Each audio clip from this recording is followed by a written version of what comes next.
Assalamualaikum sahabat penghafal Quran. Semoga hari ini sehat semuanya, amin.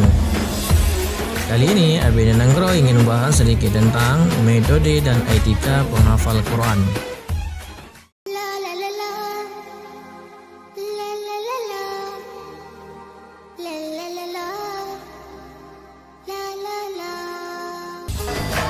Metode Maroko.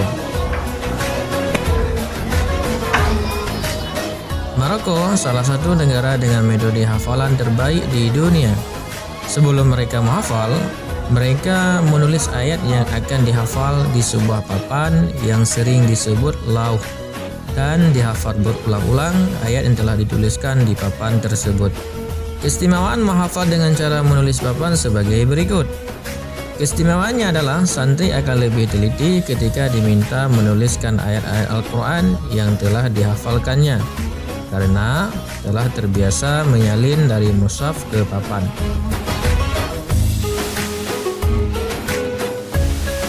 Metode Gaza. Di Gaza tidak ada pondok pesantren khusus untuk menghafal Quran, dan mereka menggunakan sarana prasarana masjid untuk tempat menghafal Quran. Cara atau metode mereka menghafal Quran, mereka mengulang-ulang hafalan dan duduk per kelompok, dan setiap kelompok ada guru yang menyimak hafalan dan juga mengontrol anak-anak dalam hafalan Quran. تابوا من قبل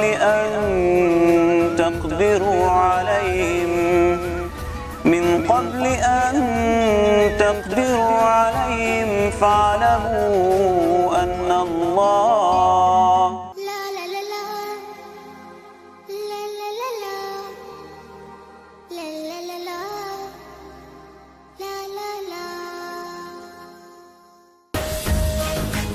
Di daerah Pulau Fira, Aceh, ada metode khusus yaitu metode 5 jari. Dengan metode ini, kita bisa mengetahui sebagai berikut.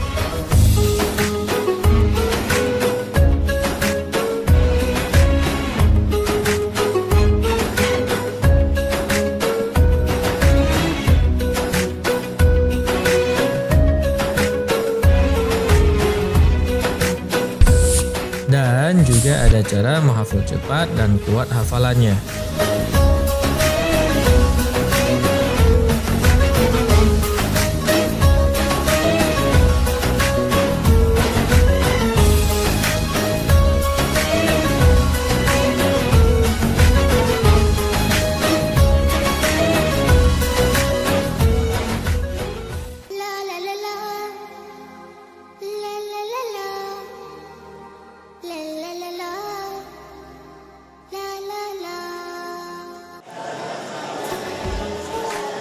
Etikanya adalah seseorang penghafal Quran harus memiliki perangai dan akhlak yang sempurna.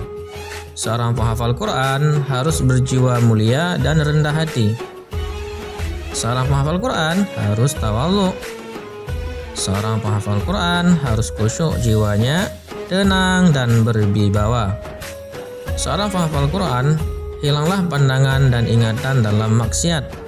Seorang penghafal Quran harus sabar dalam menghafal dan rintangan yang ada.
نبض حياتي، قرآني طهر ذاتي، قرآني عصمة أمري، قرآني طوق نجاتي. قرآني نبض حياتي، قرآني طهر ذاتي، قرآني عصمة أمري، قرآني طوق نجاتي. آيات الله حمتني، غمرتني بالبركات، تحفظني من همزات الشيطان ومن زلاتي. آيات الله حمتني، غمرتني بالبركات، تحفظني من همزات الشيطان ومن زلاتي. قرآني نبض حياتي، قرآني طهر ذاتي، قرآني عصمة أمري، قرآني طوق نجاتي. قرآني نبض حياتي، قرآني طهر ذاتي، قرآني عصمة أمري، قرآني طوق نجاتي. إن القرآن لنور يتفجر في جنباتي، يرفعني عند مليك الخلق لأعلى الدرجات. إن القرآن لنور يتفجر في جنباتي، يرفعني عند مليك الخلق لأعلى الدرجات. قرآني نبض حياتي،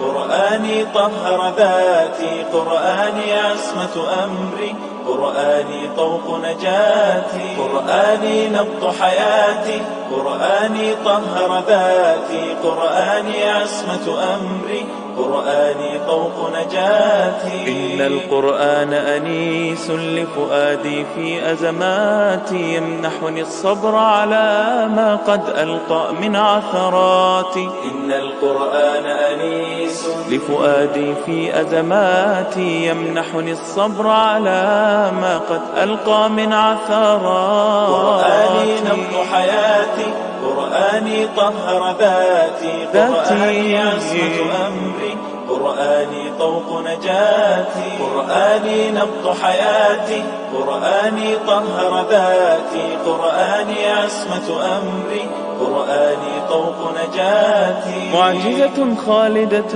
ما أعظمها من كلماتي، من الرحمن علينا بكتاب من رحماتي.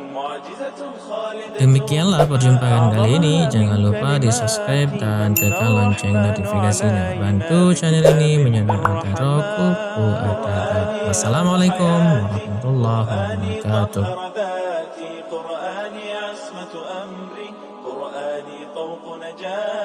قرآني نبض حياتي، قرآني طهر ذاتي، قرآني عصمة أمري، قرآني طوق نجاتي.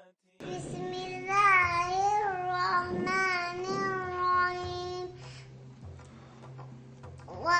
والضحى والليل إذا سجى، ما ودعك ربك وما قلى، وللآخرة خير لك من الأولى، ولسوف يؤتيك ربك فترضى.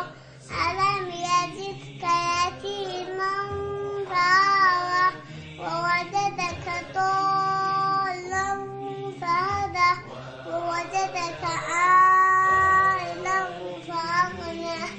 فأما اليتيم فلا تقهر، وأما السائل فلا تنهر، وأما بنعمة ربك فحدث. Mountain